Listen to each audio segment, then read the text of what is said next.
a mic check for KPTS. Mic check for KPTS. Thank you. From Wichita, born in Wichita. Still live in Wichita. Still live in Wichita. I was in Texas for us to I came back. Are we doing that too?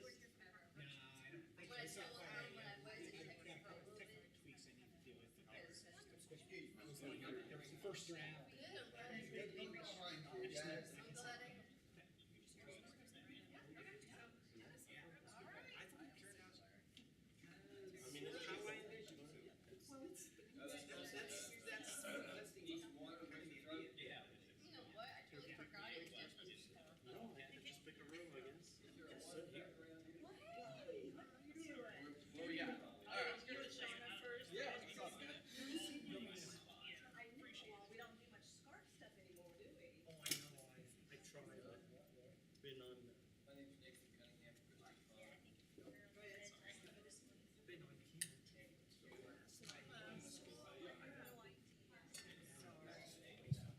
All right. This is Tom Stoltz. Mic check for Tom Stoltz. Mic check. Okay. This is Jim Howell. Mic check for Jim Howell. Mic check for Jim Howell.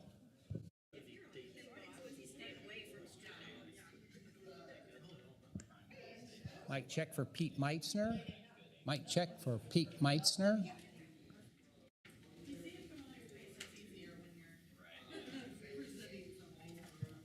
Mic check for David Dennis. Mic check for David Dennis.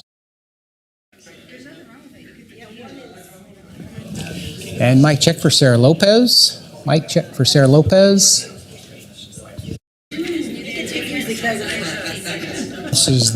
This is the attorney mic, Justin Wagner. Justin, check.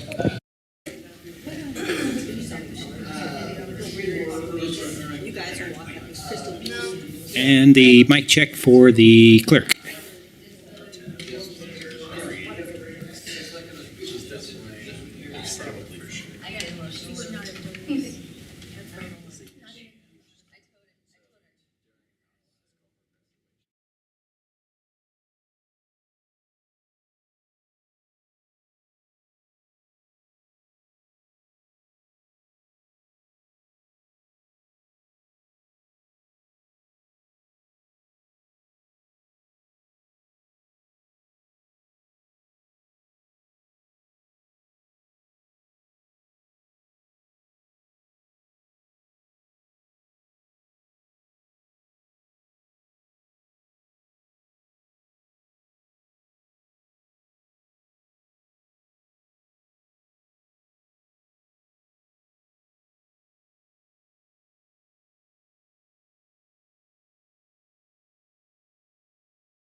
Testing, can I be heard?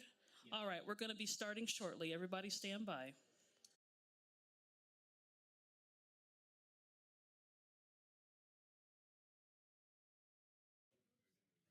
It did work.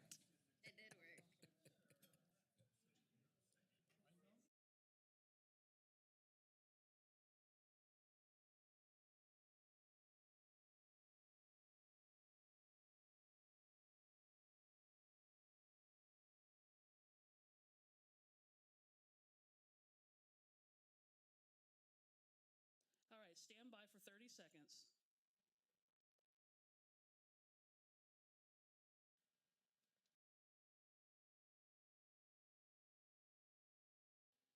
Fifteen seconds.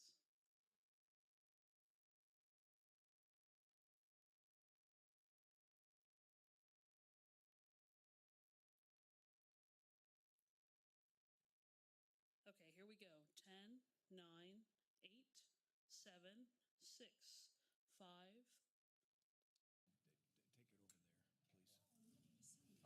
Do you want it? Did you sign? Are you speaking? Yes. Do you need to sign, please? Okay. You need to sign if you're going to speak. Okay. Here, go with her.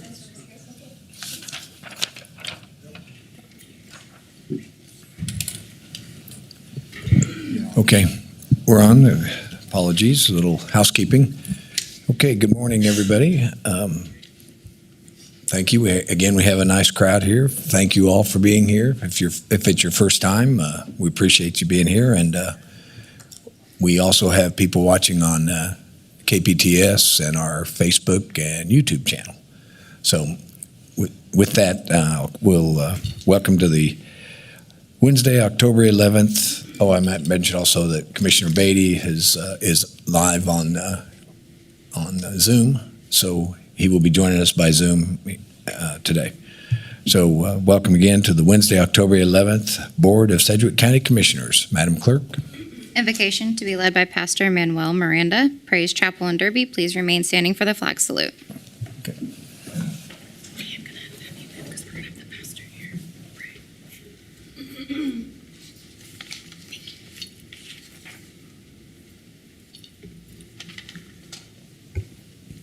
It's a pleasure and honor to be here this morning. I would just like for you all to just close your eyes and take a moment to enter into His holy presence. I don't know what's going on or what's taking place in your life today, but something always seems to shift when we enter the presence of the Lord.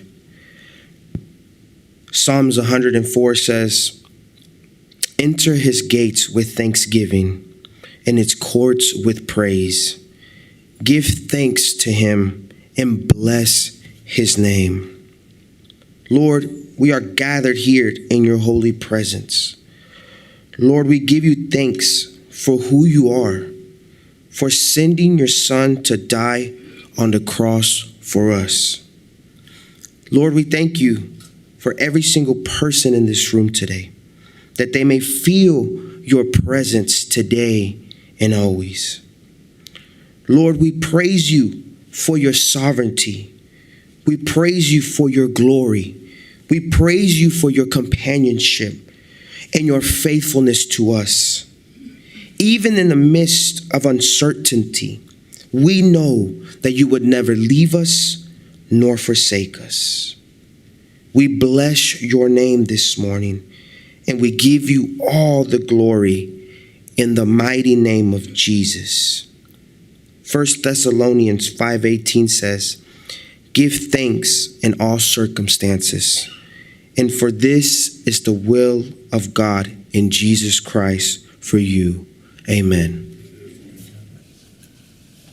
I pledge allegiance to the flag of the United States of America and to the republic for which it stands, one nation, under God, indivisible, with liberty and justice for all.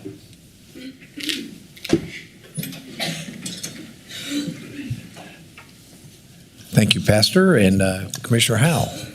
Thank you, Chairman. I just wanted to say thank you to Pastor Miranda for the prayer this morning. Appreciate that. And he is a pastor of a new fellowship, Praise Chapel in Derby. It meets at 5 p.m. at the Derby City Library. That's 1600 East Walnut Grove. Sunday nights only, 5 p.m. So I want to thank you for being here today and appreciate the prayer. Okay, thank you. Again, thank you, Pastor. Nice to meet you. All right, Madam Clerk, next item. Roll call. Commissioner Lopez. Present. Commissioner Dennis. Present. Commissioner Beatty. Present. Commissioner Howell. Present. Chairman Meitzner. Present. Next item, please. County announcements. Nicole, good morning. Good morning, Chairman and Commissioners. Nicole Gibbs of Strategic Communications. October 8th through 14th is Fire Prevention Week. This year's theme is Cooking Safety Starts With You. We put together a short video, and then we will have the Fire Marshal Brad Chris come up and say a few words.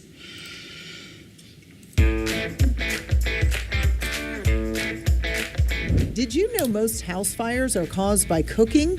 When Sedgwick County firefighters prepare meals, they stay safe by practicing these tips, and you can too. Keep grills away from buildings and people when cooking. Clean the stovetop, oven, and burners to prevent leftover food and oils from burning. Turn pot handles toward the back of the stove to prevent spills and burns. Keep oven mitts, food packaging, and other flammable materials away from the stove. Stay close and keep an eye on food when frying, grilling, or broiling. And always keep a lid nearby to smother a grease fire. Just a little prevention keeps the heat where it belongs. Very cute. Good morning, Commissioners. Good morning, Manager Stoltz. Brad Crisp, Fire Marshal, Sedgwick County Fire District 1. Thank you for letting me have just a few moments this morning to promote fire prevention, and particularly the most wonderful time of the year, which is Fire Prevention Week. This week, we've done a lot of things this week, including a big event out at the zoo with the fifth graders. We had a little over 1,500 fifth graders, area fifth graders from other communities as well as Sedgwick County, learning about not only fire safety, but also safety messages from EMS. McConnell Air Force Base was out there, the Sheriff's Department, EMS, and a host of others.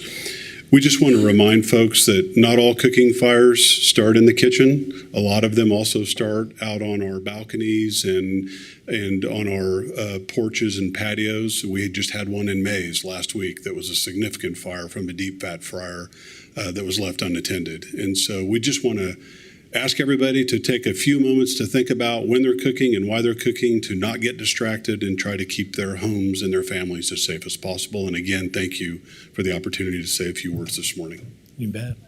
Thank you. Yes, Commissioner Lopez. Sorry, I don't know why my light's not turning on.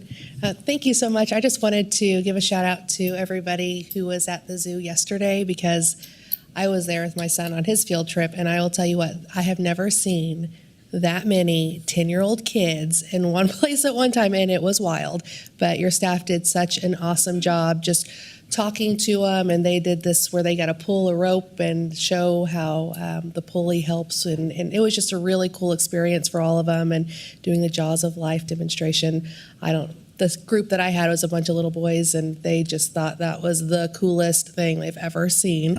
And so I think we might have some future firefighters there, but I just wanted to say thank you for going to that. I know that it takes a lot, and it's probably weighing on your patience to do some of those things all day, but it was just a really great event, and the kids really enjoyed it. So thank you for being there. Absolutely. I'm not going to lie. That is the best day of the entire year. Getting to hang out with a bunch of fifth graders is way better than the rest of the year. So it's actually a lot of fun. We have a blast. And there's a lot of good safety messages at the same time, which is just icing on the cake. Okay. Thanks again, Brad. Good to see you. For today's county good news, I'd like to introduce Julie Stimson of Emergency Management to share what's going on with her and her team. Good morning, Mr. Chairman. Good morning, Commissioners. Good morning, Julie. Julie Stimson, Sedgwick County Emergency Manager, and with me today is Mr. Wayne Leach with the Global Safety Canine business that helps certify our canine search team. So our story, you may recall about a month ago, September 9th, it was a Saturday, there was a statewide silver alert issued for a gentleman from Wichita who was missing, suffering from dementia, and was reportedly nonverbal. Wichita PD had requested the assistance of our K-9 search team to find this individual. And I have several members of the K-9 team here in the audience as well. They did respond, and they began the search for this missing gentleman. Several hours went by, and it was getting very discouraging. We really weren't finding this individual. About 11 p.m., and to make a long story short, about 11 p.m., a local business detected the individual was in their facility at about 11 o'clock at night on a Saturday night, and they called our team out again to help with a new search area, which was about 10 miles away from where he originally went missing. So again, Saturday night, dark, we're approaching midnight, 10 miles away. So the team went out and started the new search party, but Jonathan Marr, my deputy director, who most of you are very familiar with, also responded with the team to assist and thought of this individual is heading somewhere. And he had learned that this individual recently moved from Andover to Wichita. So he took it upon himself to drive in his vehicle to Andover and reverse the path that he thought the individual was following to maybe go back to his residence. And sure enough, Jonathan found the individual walking alone in a rural area, part of our county, was able to communicate with the individual and reunite him with his family. And that is well beyond what we do in emergency management. And I wanted to introduce Wayne Leach to come down. When a K-9 team has a success story like this, where a family is reunited, there is some recognition that goes along with it. And I'll let Mr. Leach discuss what they do for their K-9 handlers and other members of their team when there is a good story. Okay, thank you. Thanks for the story. Thank you. So not only do we provide training for search and rescue professionals across North America, we also seek out individuals who put out extraordinary efforts and excellence in community service. This year we didn't have to look very far. So what we have is the St. Hubert Award, which St. Hubert was a patron saint of hunters and the patron saint of dogs. So we specifically reach out to K-9 teams. And this year we didn't have to look very far, and we'd like to honor Jonathan Marr with the St. Hubert's Award for 2023. All right.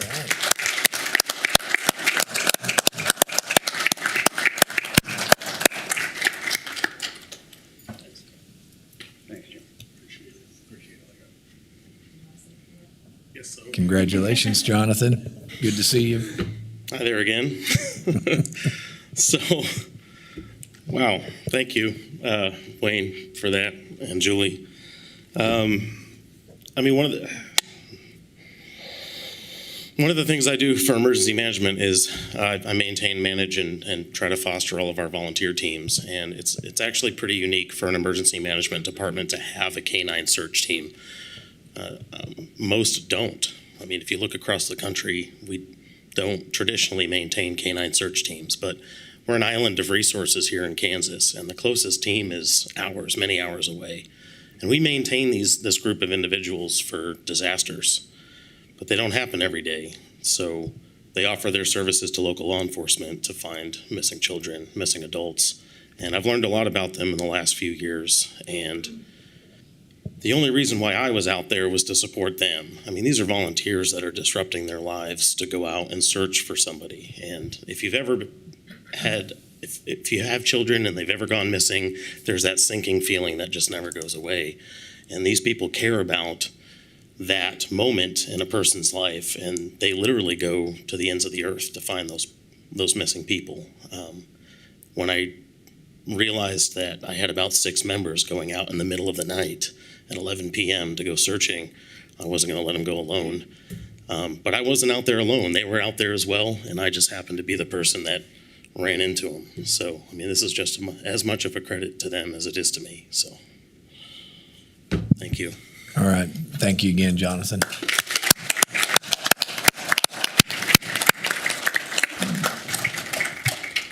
Some of you Jonathan also on the Andover tornado, all the county commissioners on early Saturday morning were able to meet with Jonathan, and he took us into the damaged area because it happened on a Friday night, and it was still fresh Saturday morning. And he took us around and showed us what was going on. We stopped, and Jonathan already had made contact with a lot of neighbors, and they knew who he was. And, of course, they were all in various stages of upsetness and somewhat shock. But, Jonathan, your reach in the community is just fantastic, and congratulations again on this. So And I just wanted to thank you for allowing me the opportunity to kind of share members of our K-9 team, to thank them as well for doing what they do. Like Jonathan said, 11 o'clock at night on a Saturday night, and they were on it. As soon as the request came, they were ready to respond. And so I just wanted to say thank you to all of them, and thank you also for supporting our volunteer teams.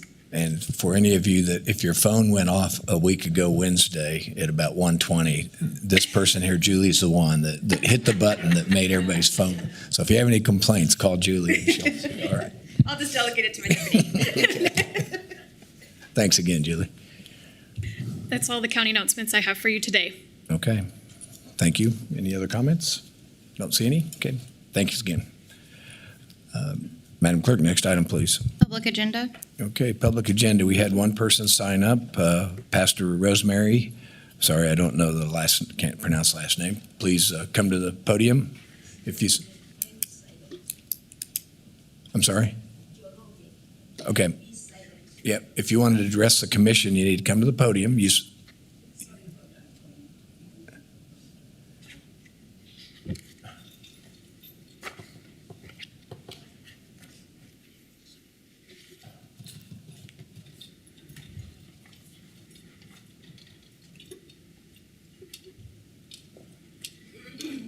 Okay, Pastor, you need to state your name and address, and you have 5 minutes to address the commission. Yeah. Thank you so much, Mr. Chairman, and the commissioners and all the people here. I was, by the way, I interrupted, and I'm sorry. I was saying my last name is Joroge, and is silent. Okay. This is, I believe, my third time here. I came and presented to the commissioner a program with a copy like that. Do you all remember? We may have received it. Okay. We get quite a bit. I did, and I can make more copies for that. Okay. A little bit of myself. I was called by God in 2016 to start a church here in Wichita, Kansas. And it's been almost 9 years now. And it's been a hard road.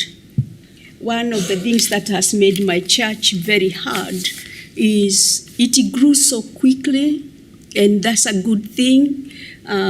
It has touched a lot of souls, but because it became like a global church too quickly, I have not been able to collect any tithe and offering.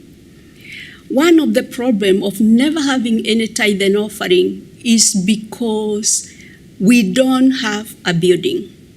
The last time I came here, I presented to you a program. But I realized even that program without a building, we can't get too far. So I'm asking you, Mr. Chairman, or the commissioners, or the people here, to allow me to mention about the specific program that is part of the church's Agape. My church is Agape Redeemed Church of All Nations. The program is ICT Affordable University of Life.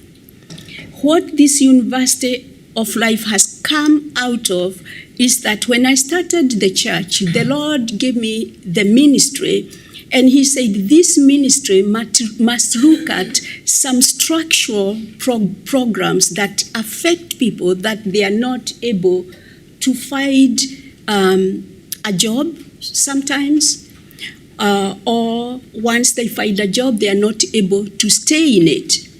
And this University of Life is an answer to that program, to that problem.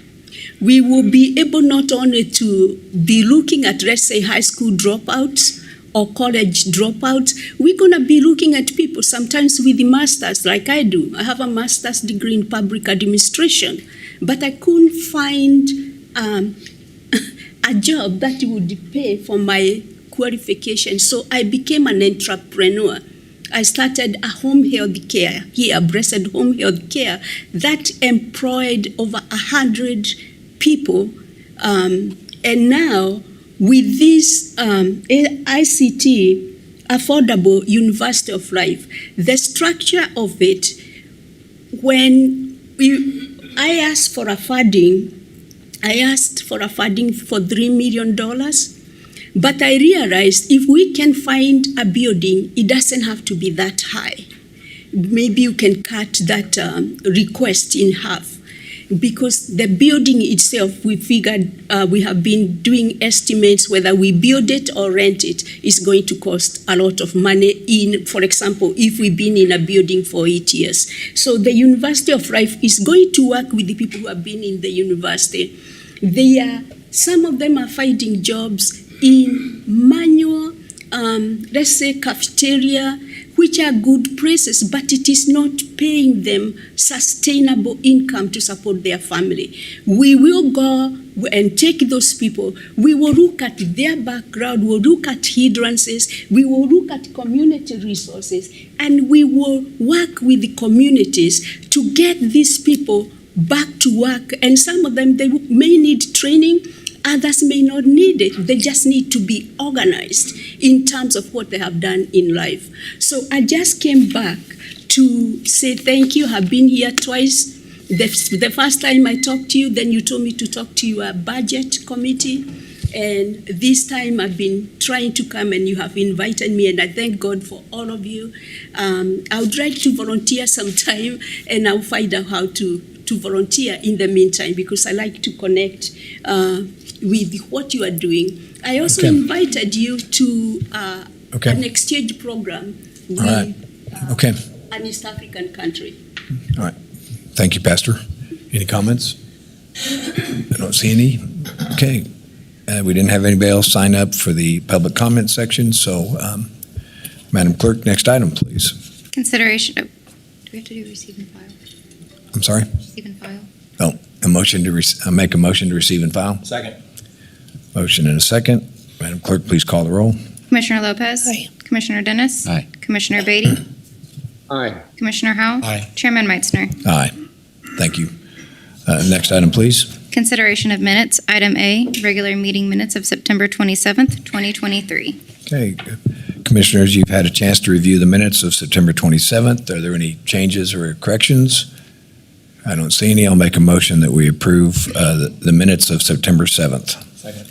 Motion and a second. Madam Clerk, please call the roll. Commissioner Lopez. Aye. Commissioner Dennis. Aye. Commissioner Beatty. Aye. Commissioner Howell. Aye. Chairman Meitzner. Aye. Next item, please. Proclamations. Item B, proclamation declaring White Cane Safety Day.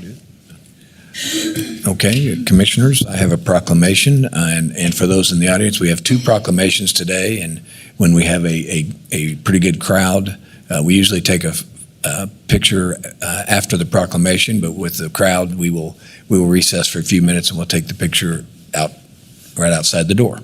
So this is the first of two proclamations, and I will read the first one. Whereas blindness and severe visual impairment affect approximately 67,000 Kansas residents, and whereas the majority of these persons use travel aids such as white cane or a service animal to get around public streets and sidewalks and places of public accommodation, and whereas these travel aids are universally recognized as symbols representing vision and loss, whereas Kansas white cane law states the driver of a vehicle approaching a person with a visual, oral, or physical disability who is carrying a cane predominantly white or metallic in color with or without a red tip, using a guide dog, hearing dog, or service dog shall yield to such pedestrian. And whereas greater awareness of the white cane law leads to safer, more attentive driving in general, enhancing the safety of all pedestrians, including children, elders, and people with disabilities. Now, therefore, be it resolved that I, Chairman Peter F. Meitzner, and the Board of Sedgwick County Commissioners do hereby proclaim October 15th, 2023 as White Cane Safety Day, and encourage all citizens to join with us in acknowledging the importance of pedestrian safety year-round. Today, October 11th, 2023. Commissioners, I'd like to make a motion that we approve the proclamation as read. Second. Motion and a second. Madam Clerk, please call the roll. Commissioner Lopez. Aye. Commissioner Dennis. Aye. Commissioner Beatty. Aye. Commissioner Howell. Aye. Chairman Meitzner. Aye. And here to accept is Randolph Cabral, President of the Kansas Braille Transcription Institute. Good morning. Hope I pronounced your last name correctly. Yes, you did. Okay, thank you. And thank you very much, Mr. Commissioner and Mr. Chairman, forgive me, and commissioners. My name is Randolph Cabral, and in 1998 I founded the Kansas Braille Transcription Institute here in Wichita, Kansas.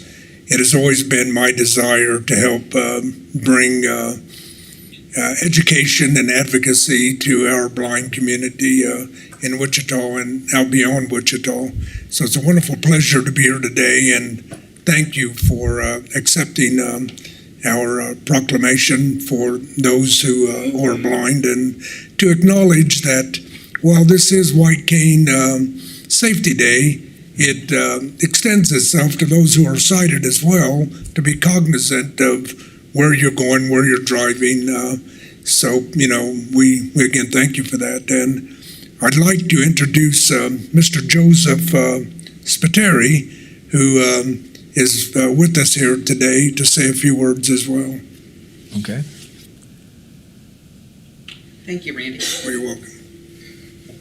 Good morning. Good morning, Commissioners. How are you doing today? Fine, thank you. My name is Joseph Spiteri, and I'm the owner of Working in Unity. It's a company that helps people obtain employment and assistive devices. On behalf of people who are blind, I'm so proud to be here to speak on their behalf. White Cane Safety Day is observed annually on October 15th.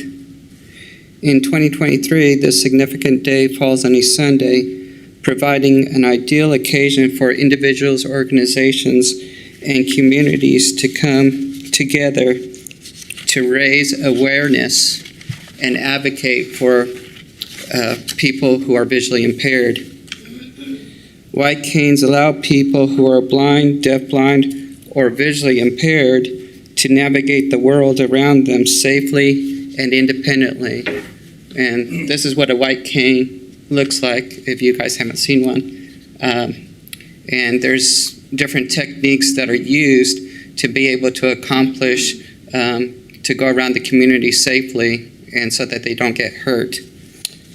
Though White Cane Safety Day is intended to alert sighted people to pay special attention to the visually impaired in their communities, it's also important for all of us to be careful and watch where we are going in the community. I thank you so much for your time, and I hope you have a great day. Okay. God Thank bless. you very much. Thank you for sharing that information. Okay. Oh, Commissioner Howell. I'm sorry. Thank you, Chairman. I just wanted to make a couple quick comments. Okay. I've known Randolph, excuse me, I've known Randolph since I was a state legislator. And I remember that about 10, 11, 12 years ago, we did a proclamation at the state level, and we did this with Braille. It's never been done before. And something you and I worked together on, and that was a great memory for me, and I appreciate the fact that we were able to get that done. I do know that you have worked very hard to provide Braille services to the entire state of Kansas and beyond. You have a lot of clients. Our educators, I think, use you as well. Our libraries use you, and you have a great service. So thank you for what you do for the community. I do know that, again, I talked to Joseph for just a moment, and Don, veteran Don, thank you for what you do. Can you answer a question, Randolph? What is our population in this community, the region here? How many vision impaired people do we have that we know about? You mean here in the greater Wichita area? Yes. Our personal listserv extends to 700 to 800 that we personally work with in the greater Wichita area. This ranges anything from bank statements to utility statements to academic, scholastic materials, religious materials. I'm sure the population is much greater. The state of Kansas has approximately 23,000 who are considered legally blind. It has an excess of 750,000 who require some kind of assisted device to read a newspaper. I would estimate, from what I've been told through the Kansas State Department of Education, there's approximately 1,000 young people below the age of 40 who are visually impaired in the greater Wichita area. So I have one in my family, an extended family member that's completely blind. And so it kind of woke me up a little bit to this population. And let me just say, again, the numbers may have changed, but the last time I had a statistic that I thought was credible, I believe they said around 75% of that population is unemployed. And of course, they become dependent, if you will, on government services because they don't have a lot of options. So we have Envision, we have the organization that Joseph just spoke about, plus what you do. We have a great opportunity here in the Wichita area, but we have, I think, valued this population in a way that's provided employment maybe in a way that other places haven't. And so I think our community's done some great things, but I think there's a lot of work to do here still. I do think that the White Cane Safety Day is important because these folks are in our community. We want to make sure they can get around safely, not worry about being hit by a car. And I'm looking at Andrew Crane. I know Andrew has been very active in Guiding Paws, charity work, trying to find people, guide dogs in the community that need them. And he's been a great advocate for government to be sensitive, I guess, with our policies and procedures that would recognize vision impaired folks as well. So thank you, Andrew. And I just wanted to say, appreciate what you do. And I also would be remiss if I didn't also recognize Envision. Again, it's a nationwide organization, but they're right down the street here. And they do a great job employing many people who are visually impaired, but they also provide services across the entire nation. So I'd like to recognize they're a great asset to our community as well. Absolutely. And I'd like to say very quickly something that Commissioner Howell did not mention. When we got together on that proclamation and the work we did for the young boy who became an Eagle Scout, we did that, of course, in Brell. And it was just shortly after that our institute received a binding contract with the Boy Scouts of America nationally, and since then we have been responsible for doing all Boy Scout information nationally, and so I want to again thank you for that. I know that was not the intention, but that's what transpired from that, and we do it to this very day. And I know we need to move on here, but the final thing I just simply say also, you have a great desire to provide Braille flags to all of our schools and beyond, and you've done a great job on that, and you even working on this on a national level, trying to get Braille flags out to people who may not be able to understand what that's all about. So. Absolutely, and if I could just real quickly, Dawn sitting here is the commander of the VFW here in Wichita, which is once the largest VFW in the United States, and he has something he wants to present to you commissioners. Thank you. Good morning, Chairman, County Commissioners. My name is Don Lohmeyer, the VFW Post Commander 112. Myself, I am an Eagle Scout, so it's really neat that we've been able to do that for the Scouts themselves, for the blind. We were the largest post in the world in the 50s for 3 years with over 5,000 members at the time. And so we are the oldest one in the state of Kansas right now. But this is the Braille flag we like to present for you guys to put that here. And it's really neat feeling the difference where the smoothness and the white and the red.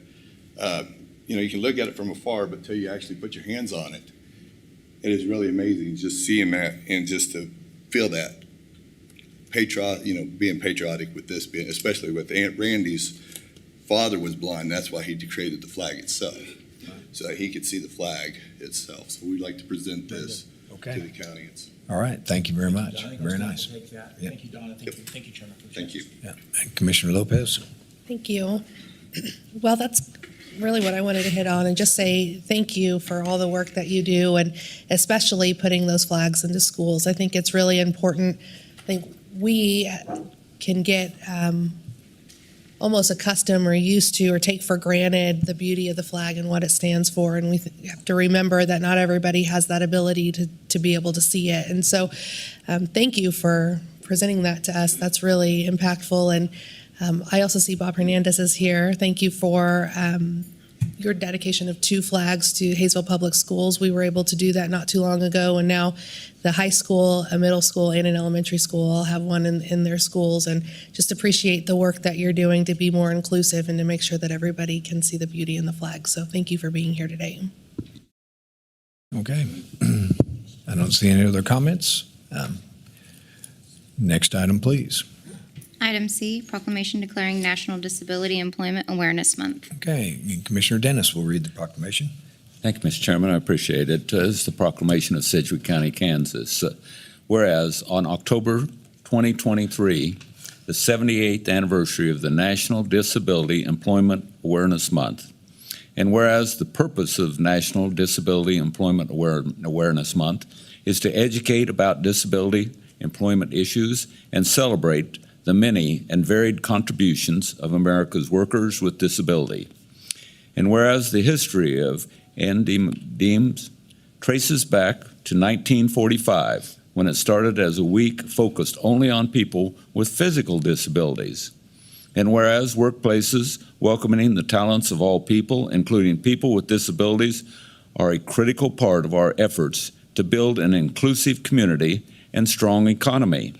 Now therefore be it resolved that Chairman Peter F. Meitzner and the Board of Sedgwick County Commissioners do hereby proclaim October 2023 as National Disability Employment Awareness Month, and call upon all employers, schools, and other community organizations in Sedgwick County, Kansas, to observe October with appropriate programs and activities, and to advance its important message that people with disabilities add value and talent to our workplace and communities. Commissioners, you've heard the proclamation. Move to approve. Second. Motion and a second. Madam Clerk, please call the roll. Commissioner Lopez. Aye. Commissioner Dennis. Aye. Commissioner Beatty. Aye. Commissioner Howell. Aye. Chairman Meitzner. Aye. And this proclamation is being accepted by Eric DeFore and Shanna Stringfellow from Goodwill Industries. Thank you very much for being here today.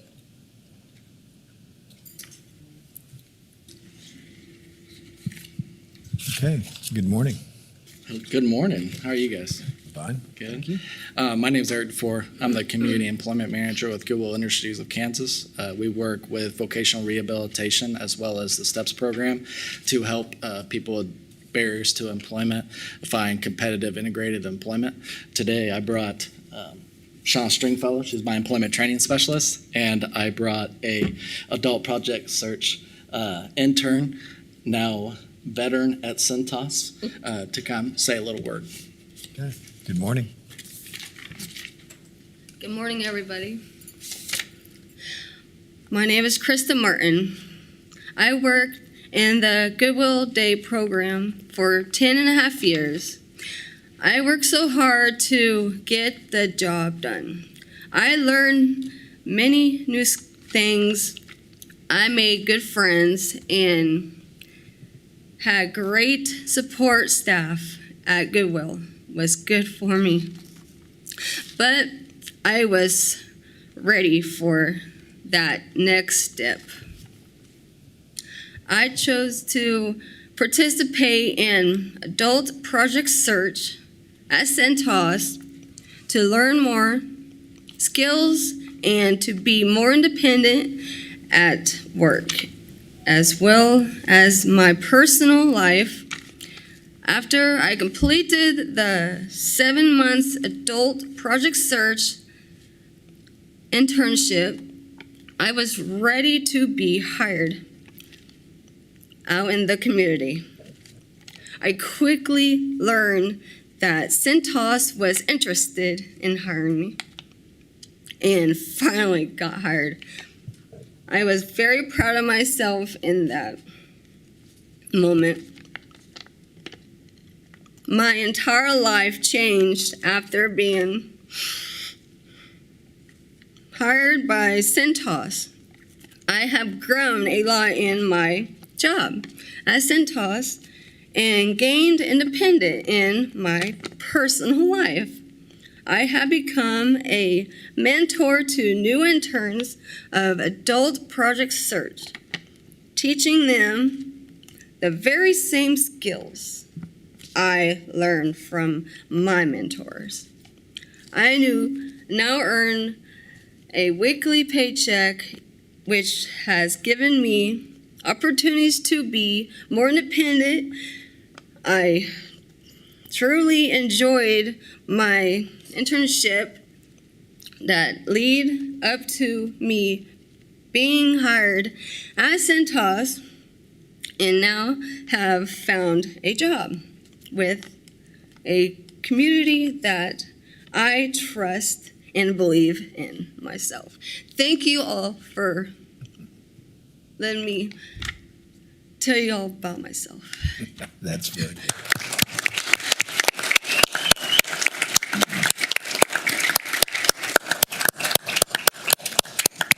Thank you so much. Good job, Chris. Thank you. So essentially, we just wanted to bring awareness to, hiring people with disabilities. They bring a special talent, and essentially, they're a population that could contribute even more than they already do. Thank you. Very good. Thank you very much. All right. For the audience and for those watching, we will take about a quick 5-minute type break, and we'll have some photographs out front, and then we'll be right back. So we're going to recess for about 5 to 7 minutes. Thank you.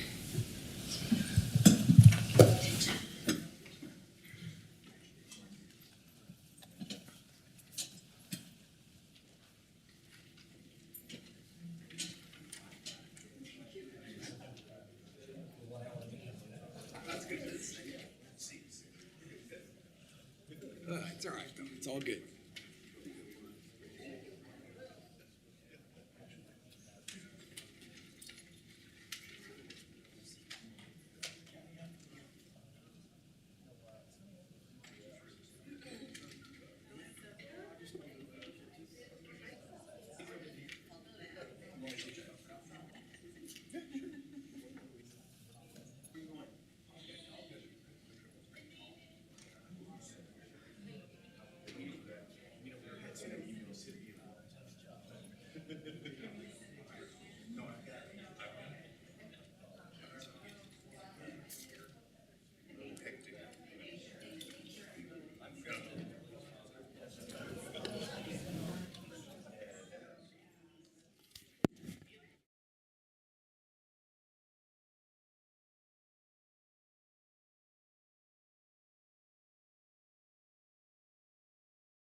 Okay, everybody.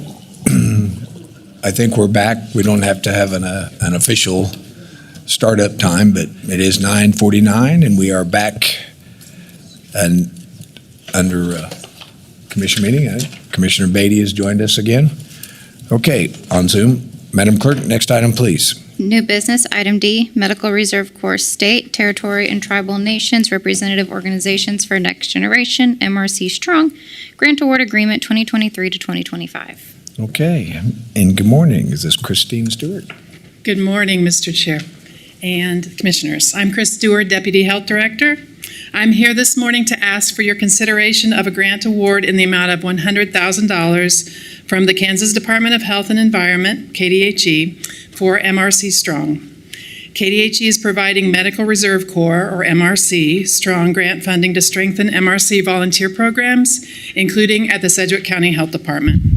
The funds are federal pass-through. Grant funding is July 1st, 2023 through June 30th, 2025.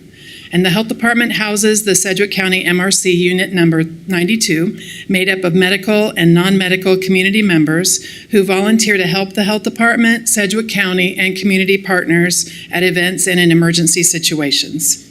The funds from this grant will be used for the continued operation and expansion of MRC Unit Number 92. This funding will help the Health Department to respond to public health emergencies by funding volunteer recruitment and onboarding, trainings, and staff to coordinate volunteer engagement and administrative processes. The grant has a comprehensive set of programmatic elements called Factors for Success and a strategic timeline for MRC unit leaders to follow in an effort to promote unit stability, growth, and sustainability. The application was signed by the county manager and submitted to KDHE in August. The application was approved by KDHE in September, and we request that the BOCC approve a part-time volunteer management assistant position funded through this grant and sign the contract. I'm happy to take your questions. Okay. Are there any questions?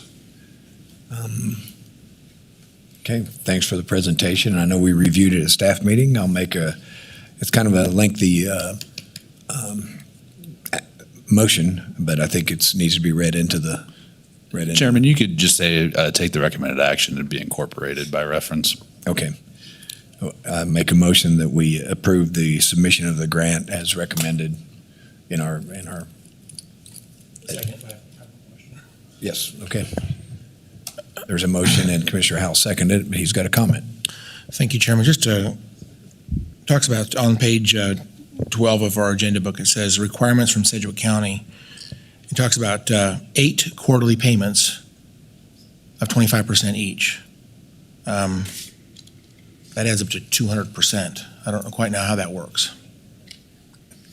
So it is a 2-year grant, so that might be the case. So there might be a Understand that, yeah. You think it'd probably say, again, consider $100,000, it'd be 1/8 of that each of these quarters, but that's not what it says. Okay. So do we need to make an edit there?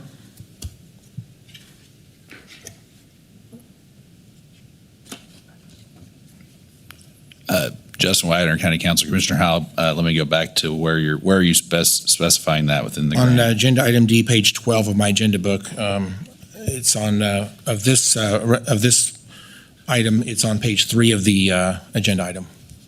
It's on the bottom half of the page. It says requirements from Sedgwick County. Has periods 1 through 8, and it says quarterly payments of 25% of the total award amount.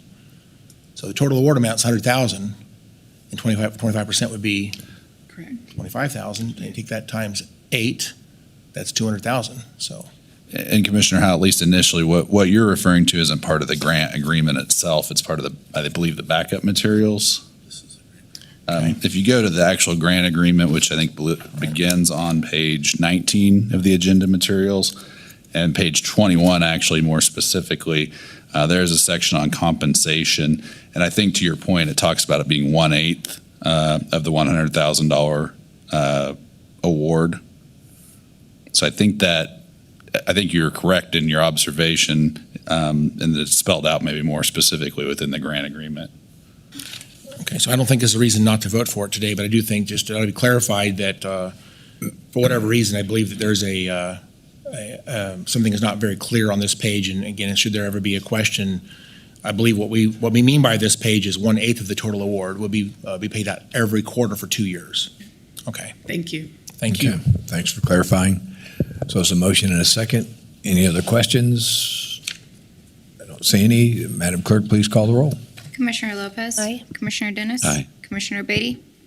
Aye. Commissioner Howell. Aye. Chairman Meitzner. Aye. Thank you again, Chris. Have a good day, and thanks for all you do. Next item, please. Item E, report of the Board of Bids and Contracts, regular meeting on October 5th, 2023. Good morning, Mr. Hi, Joe. Good morning, Mr. Chairman and Commissioners. Joe Thomas, Purchasing Director. The regular meeting of the Board of Bids and Contracts on October 5th has resulted in 2 items that we're seeking your approval. Our first item is the EMS Billing Services Contract Renewal for the Division of Finance and Emergency Medical Services. And this recommendation is to accept the renewal rates provided by Digitech Computer LLC, and is for a 5-year period that commences December 2nd, 2023. And the last item we have for you this morning for the regular board, Lake Afton Park Pavilion renovations for project services. And this recommendation is to accept the low bid from Van Asdale Construction LLC, and that's in the amount of $206,700. So I'll be happy to try to answer any questions you may have and recommend approval. Okay. Thanks for the presentation. Are there any questions or comments? I don't see any, Joe, so I'll make a motion that we approve the Board of Bids and Contracts as presented. I second that.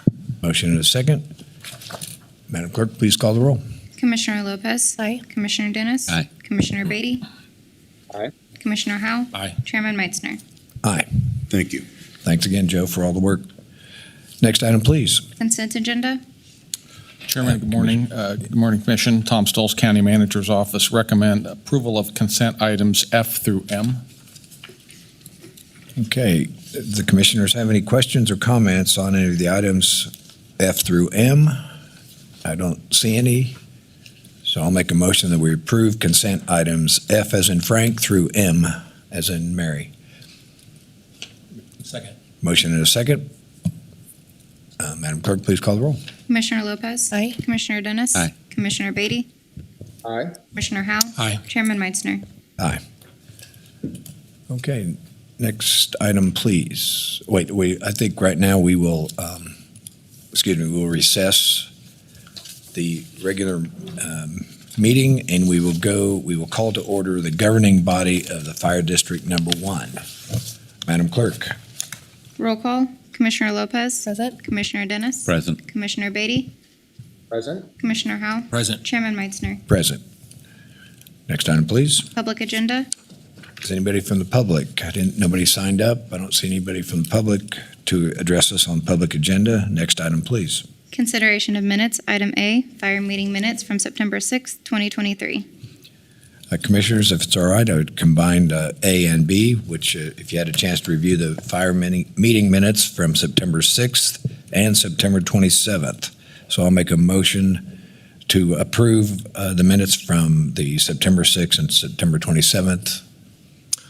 I'll second that, but I have a comment. Okay, it's motion and seconded with a comment from Commissioner Howell. Thank you, Chairman. Just wanted to comment. I did go back and watch the meeting and read the minutes, and I believe they are accurate. I did have to miss this portion of that meeting date. I was out of town for a funeral, which had begun at this point, so I was absent from this part of the meeting. But again, I am caught up and verified that the minutes are accurate. So therefore, I seconded the motion. Okay. Any other comments? I don't see any. Madam Clerk, please call the roll. Commissioner Lopez. Aye. Commissioner Dennis. Aye. Commissioner Beatty. Aye. Commissioner Howell. Aye. Chairman Meitzner. Aye. Next item, please. New business. Item C, report of the Board of Bids and Contracts, regular meeting on October 5th, 2023. Good morning again. Good morning again. Good to see you again. For the record, Joe Thomas, Purchasing Director. This regular meeting of the Board of Bids and Contracts for the Fire District Number 1 on October 5th. It also has 2 items.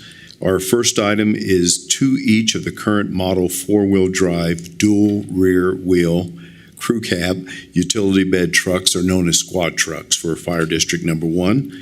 And this recommendation is to accept the low bid from Rusty Eck Ford in the amount of $229,774. And the last item that we have for you today is to each of the slip-in pump and tank units for Fire District 1. And this recommendation is to accept the low responsive bid from Envina Corporation. They do business as emergency fire equipment, and this is in the amount of $67,528.84. I'll be happy to try to answer any questions you may have on these as well, and I recommend approval of both items.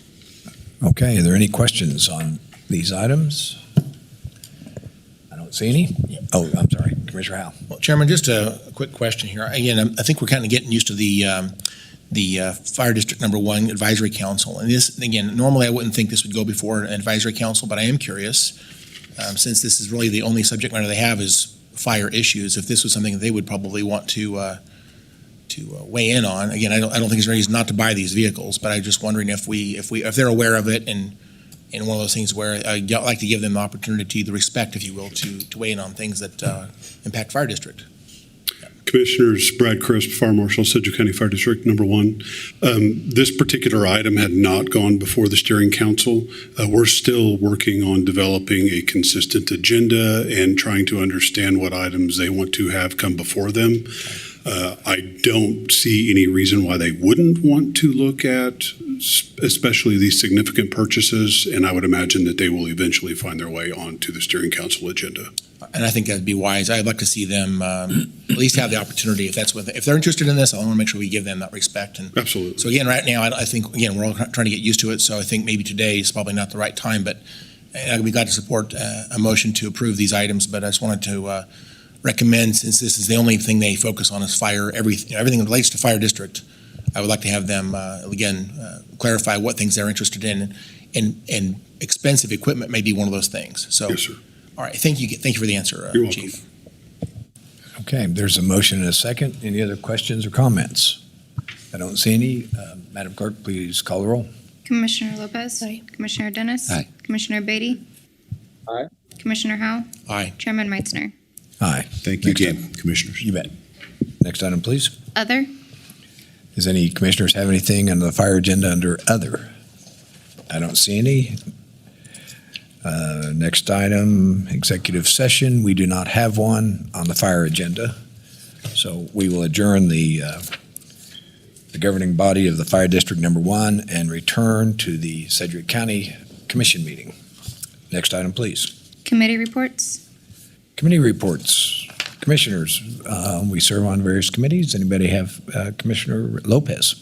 Thank you. I just have one. We had the first meeting of the South Central Regional Hospital Advisory Panel recently, and it was just very basic introductions of everybody, talked about some of the legalities of COMA, and discussed what we were tasked to do. So we will be meeting monthly, and I'll be bringing reports back as those come up, but I just wanted to let everybody know that we did have the first meeting, and it went well. Yeah, I was able to attend most of it, and it was a 2-hour meeting, but it clarified a lot of what this committee is. A very talented and a broad committee to tackle this great opportunity for our community. So thank you for representing us. Yes, Commissioner Dennis. Thank you, Mr. Chairman. I appreciate it. I'll cover two things. One is actually I could cover under other, but I'll hit it now since I've already in. But as far as committee reports, we did not have a committee meeting, but we did get a great announcement from the zoo this week, and the fact that 2 of our elephants that we got about 6 years ago are now pregnant. They are expecting. It'll be somewhere like 2025 before we see one of those, but it's great news. We brought in a new male, and he was very successful. We actually may have some more announcements here in the near future, but that's great news out at the zoo that we have 2 elephants that are expecting. And change gears just a little bit. Commissioner Lopez and I attended the Beautiful Minds Gala last Saturday night that supports the Mental Health Association, and we've gone to that each year for the last several years. But it was a great event that raised a considerable sum of money for the Mental Health Association. But we were very proud to attend that. Again, it was a fundraiser. And one other thing is that, and his wife. And during the discussions, of course, we started talking about football a little bit. And yesterday, he even mentioned it from the bench, so I'm going to follow suit here. And it's always nice to have the second word. But he indicated yesterday that he gave a shout out to me for attending that meeting, but also indicated that he and I talked about the game that is going to happen tomorrow night at Riverfront Stadium, which is Northwest High School versus West High School. And he's an alumni of West High School, so he was explaining that they are going to win the game tomorrow night at his board meeting yesterday. So I want to contradict him today because I do have the second chance to speak, and tomorrow night the football team will speak. So I look forward to the game. We'll both be at the game. So I look forward to a victory of Northwest over West tomorrow night. Thank you. Okay. Commissioner Howell. Well, thank you, Mr. Chairman. Just a couple, I guess on the on this item, committee reports, I wanted to say I attended the Wichita Area Metropolitan Planning Organization, known as WAMPO, meeting yesterday. And again, I think WAMPO does a great job, and I appreciate that organization for all that they do. But there was something that came up during that meeting that caused me to think a little bit further. And I guess I see our Director of Public Works in the audience. I'd like to just make a request. There's something I don't quite understand that I think we need to have a greater understanding of. There are several schools in my district, and again, they have their own budget, and sometimes the community around a school is a little bit complicated because there may be some city, there may be some county, and of course we have our schools that have a different source of funding as well. I know of at least 2 schools in my district that have no sidewalks near them, and one of them, I know we had a student that was hit by a car years ago, and I have 3 schools actually in my district I can think of now. We see students walking to school in a deep ditch along a road that's got fairly high-speed traffic. I just think there's an opportunity there for us to understand, I guess, what is our situation with our schools and the unincorporated part of the county. And could we at least maybe develop some type of report so we know what are we dealing with? Again, I know there was a discussion at WAMPO yesterday regarding a particular school and providing sidewalks at that particular school. Again, that was, I think it's a great move. It's great that they're talking about it. But I think we have a much bigger problem than that. And I know that I've advocated to our school districts regarding sidewalks near these schools, and right now they feel like that's a county issue. So I guess I'd like to understand the problem. So I'd like to formally request from staff that we would develop a report to find out what is our status of unincorporated schools in the county, and which schools have a lack of sidewalks for students to again, if they're high school students and they're traveling there by car, that may be one thing, but I think we have many students who are bicycling and walking to school as well. And I would like to have that report developed so we can understand the problem a little bit deeper. That's all I have. Thank you, Chairman. Okay, thank you. And maybe that's a staff meeting of some kind we can look at. We'll reach out to WAMPO and we'll develop the report. Okay. And Commissioner Dennis. Thank you, Mr. Chairman. I'd just like to follow up on Commissioner Howell's comments. And I was a little bit concerned because this is a $200,000 grant that WAMPO is getting. I did express a little bit of concern during the meeting yesterday, but the grant is strictly for planning. At the end of it, after spending $200,000, we won't have a single foot of sidewalk. So that concerns me a little bit to put together a plan. I intend to bring it up during the executive meeting coming up the first part of next month, but I want to make sure that our public works folks are looking at it, especially in the unincorporated areas, because we have a lot of schools out in the country that are needing sidewalks in order to get the children back and forth to school safely. So I believe that Commissioner Howell and I share the same concerns, and I intend to yesterday I brought it up, but we didn't have a chance to really explore it at great detail, but I do want to explore it in more detail because we kind of approved moving ahead, but I still don't understand $200,000, and at the end of the day, we don't have a foot of sidewalk. Thank you, Mr. Chairman. Okay. Mr. Chairman, if I may. Yep. Commissioner Beatty. I appreciate Commissioner Howell and Commissioner Dennis's comments here. The WAMPO conversation yesterday was around the safe routes to school, the planning funds, and I agree we do need more conversation around this. Just this morning on 45th Street in the Mays District, we had a fifth grader that was hit by a car and is in critical condition. USD 266 recently, because of busing shortages and staffing shortages, had to make some rather significant changes to their bus routes. And a lot of children in USD 266 school district are now walking to school that historically wouldn't have been.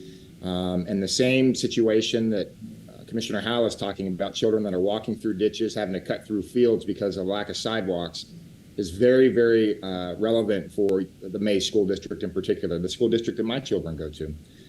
So I appreciate that the conversation is happening, and I do agree that there needs to be more details about what actually we can get accomplished to make sure in the unincorporated areas in particular, children are safe walking to school. So, but it's obviously very relevant this morning. We had a child that is in critical condition right now that was hit by a car this morning. I'm not saying it's relevant to a lack of sidewalks. In fact, I do think there were sidewalks where this child was walking and where he was hit. But it is a very, very relevant conversation in USD 266, particularly with a lot of the parents. So I would second that more conversations need to happen, and we need to see the role that the county and WAMPO has to play. So thank you, Chairman. Well, thank you for sharing, and obviously we are hoping for the best on that tragic accident.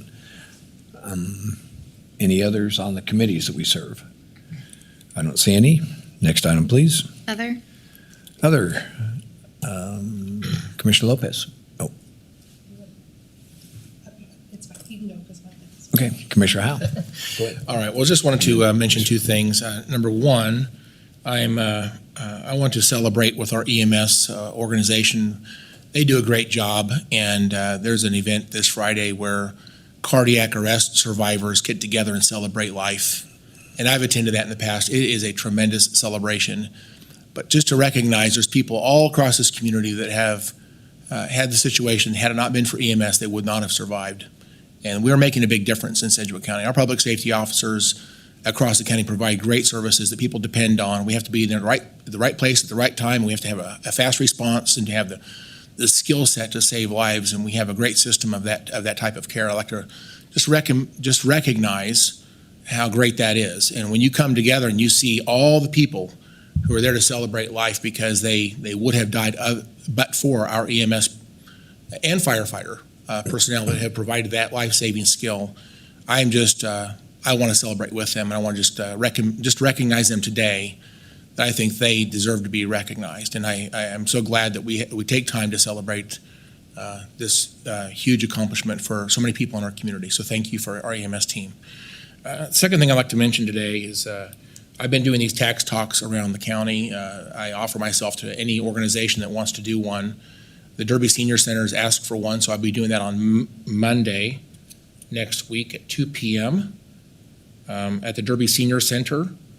And I'll be doing a tax talk for about an hour. So I think anybody who's interested in that can certainly attend that. I believe, and again, my invitation to anybody else that's interested in hearing more details about state and local, national, state, and local taxes, and again, how things compare and how things work. I would love to provide that educational opportunity. It's been a great opportunity. I've talked to lots of people about this, and they usually walk away saying that was really worth my time. So if anybody wants to have a tax talk, please reach out to me. But I'll be doing this again on Monday at 2 p.m. at the Derby Senior Center. Thank you. Okay. Commissioner Lopez. Thank you. Just a couple of things. Commissioner Dennis already mentioned the Beautiful Minds Gala, and that's such an important organization and everything that they do for our community. But Commissioner Beatty and I also attended the Black Nurses Association 50th Anniversary Gala that evening as well. And I got to know this organization pretty well through COVID when they were out in the community doing vaccinations at churches and schools and everything. So I just want to make sure that we give them a shout out for all of the really important work that they're doing as well in our community. Next weekend, Hayesville has their annual Fall Fest, so hopefully we'll see lots of people out there. And then last week, we all had a chance to go to the 44th Economic Outlook Conference, which was it was a great day just to learn about what's predicted to be in the future when it comes to our economic outlook and how we plan for what we're trying to do. And so I appreciate that every year and want to thank the people who put it on for allowing me to close the conference. And that's all I have. So thank you. Okay, that was a very good, well, I'm glad that everybody got to attend that Economic Outlook Conference. We all attended, and as well as many of the staff. So thank you, Manager, for allowing a lot of the staff leaders to attend. There was some great information there. I've got to go. Okay. And Commissioner Beatty, do you have something? Yeah, thank you, Chairman. I appreciate the opportunity to join via Zoom. I had a minor outpatient procedure yesterday. I'm going to be laid up for a couple of days. So I appreciate the communications staff being able to allow me to Zoom in. I hate missing today, particularly with some of the guests that were there with our proclamations. But I'm speaking at the Family Promise Gala Thursday evening. And my wife, who's a nurse, felt it was best that I didn't push myself today. That way I'd be available and with no setbacks to participate in that gala Thursday evening. So I hate being there in person, but I appreciate the opportunity and your guys' patience in allowing me to do this virtual today. Right.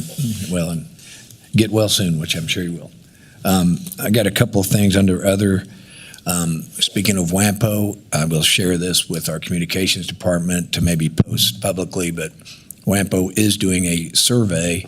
There's a discussion in the community about expanding or what is the challenges on our public transportation, especially relates to workforce, second shift type stuff and work jobs that are outside the boundaries of the current transit system that's operated by the city of Wichita. So anyway, there is a survey that WAMPO is putting together for that too. So I'll encourage anybody that's got interest to go ahead and click on that link and take that survey.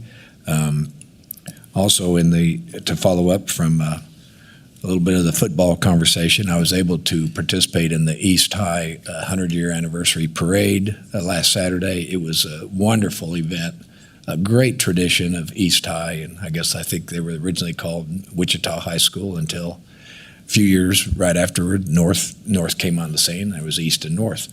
But it was a great celebration, and they actually had a football game the day before Friday at 4:00 in the afternoon because they don't have any lights at their stadium.